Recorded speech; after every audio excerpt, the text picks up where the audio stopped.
Hello বন্ধুরা, তোমরা দেখছো বাসন্তী শূন্য থেকে শুরু। আজকে আমি মোচা দিয়ে সিঙ্গারা কিভাবে তৈরি হয় সেটাই আমি দেখাচ্ছি। আলু দিয়ে তো সিঙ্গারা খেয়েছি আমরা, ফুলকপি তোমরাও খেয়েছো, আমি করেছি খেয়েছি। আজকে আমি মোচা দিয়ে একটা ইউনিক রেসিপি করছি। এটাকে আমি মাঝখান থেকে কাটবো না, এটাকে আমি এইভাবেই নেব। দোকানে তো কাটে, কিন্তু এটা তো আমার বাড়ি, এই জন্য আমি আর কাটছি না। এটা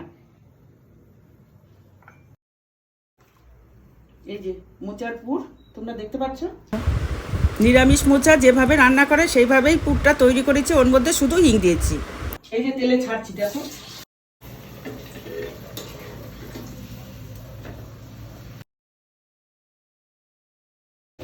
বন্ধুরা এই দেখো,